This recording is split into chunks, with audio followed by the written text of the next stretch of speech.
I want to preface this video by saying that I have respect and love for Jordan Peterson and that I wish him a full recovery from his neurological injury. And he has been instrumental in my conversion to faith. And I discovered Jordan Peterson on YouTube when he had about 300,000 subscribers. And like I said, he was very influential in my journey. As the years progressed, I sort of, was influenced by more and more people, but he always remained one of the people who brought me to where I am today.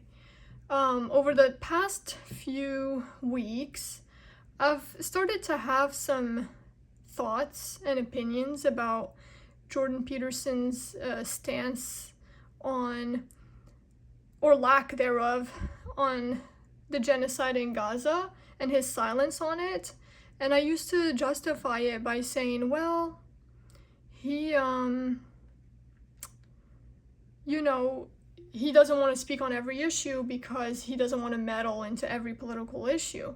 The silence was very loud, though, because the images coming out of Palestine are horrific. And this post today from the 4th of July celebrating America sort of solidified my urge to speak out. Like I said, lots of love and respect for Jordan Peterson, but it just really saddens me and disappoints me to see this, and I'm going to explain why. So he starts by praising America, that nowhere else in the world is success valued as it is in America, that elsewhere in the world ambition is looked upon with contempt. Just gonna zoom in for you guys. This is maybe true. I don't deny that. It's probably true. But he says here, this means that more people strive and succeed in the US than anywhere else, and it's increasingly obvious. You remain stunningly more innovative and productive than any people anywhere else on the planet. When I look at the drug epidemic, when I look at the degradation of the educational system, when I look at the increasing chaos and unrest in the US, I don't know how he could just easily make a claim like this, that more people strive and succeed in the US than anywhere else. Is that really true? I mean, how does he define success? And he's saying it's increasingly obvious. Isn't it increasingly obvious that things are looking a bit rough? But I digress. You remain stunningly more innovative and productive than any people anywhere else on the planet. Again, I don't know that this is true. I'm not gonna corroborate it or denounce it. It could be true. What I really have a problem with here is, thank God for its faith in the free market and in the natural rights of man. It's very hard for me to read this post and not feel like it's been written by a brainwashed robot, because how can he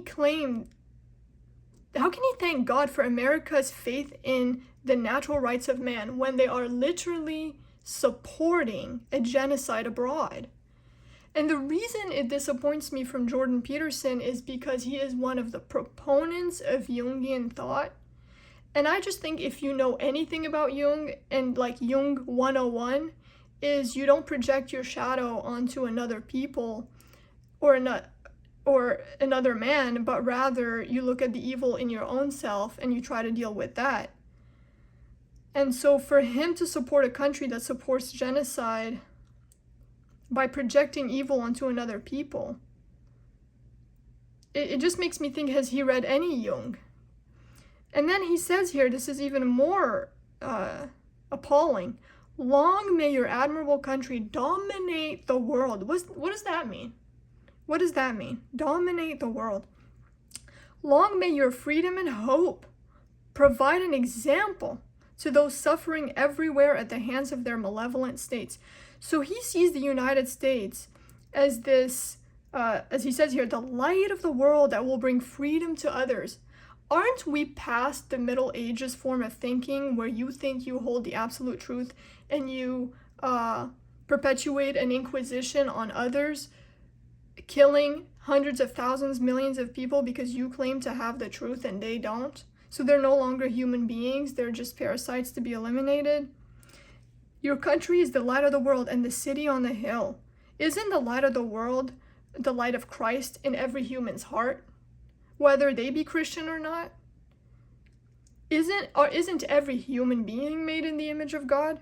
If he claims to have any sort of faith at all, which Jordan Peterson has never he's never said he's Christian, he's never said he's not Christian. He's sort of in that middle zone, which makes no sense. But this stance is pretty clear to me.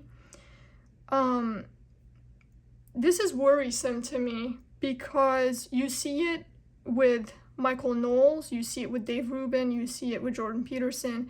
It's almost like they're fed this slop that they just gobble up because they don't have time to look at any external sources. And I just want to show you guys that you don't have to look very far to get an opposing viewpoint. There is so much content out there that shows what, and by the way, I am not defending any terrorist group. I believe Hamas has done their fair share of evil.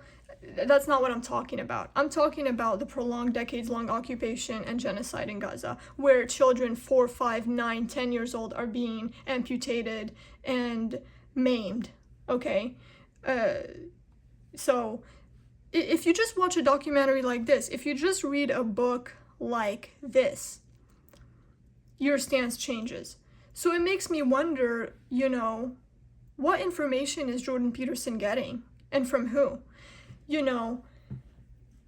And how can somebody as intelligent as he is, and I think it's been clear over the past few years that just because you're intelligent, I mean, Ben Shapiro is intelligent, Jordan Peterson is very intelligent, it doesn't make you an ethical, moral person, because that's not what ethics and morals are about. It's not about IQ.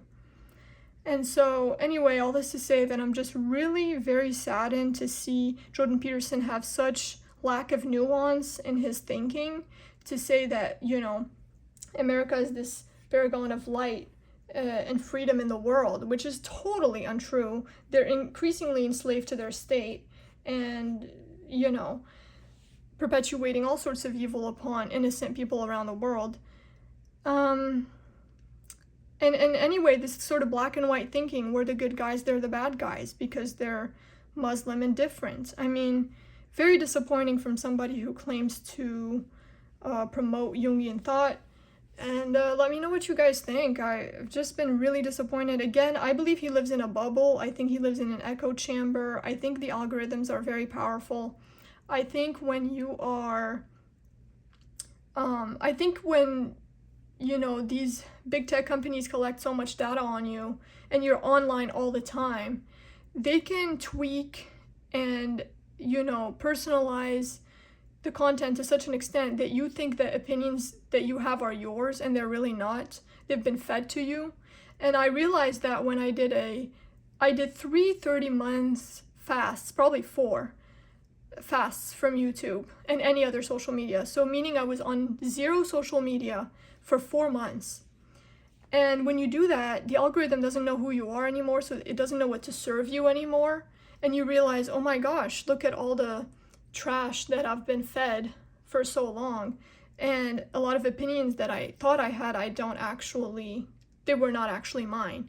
And the way that I came to this conclusion is, after I got fired from my job, I had all the time in the world and I decided to go on a reading spree. And I'm on book 74 now. And so many opinions of mine changed from reading that extensively.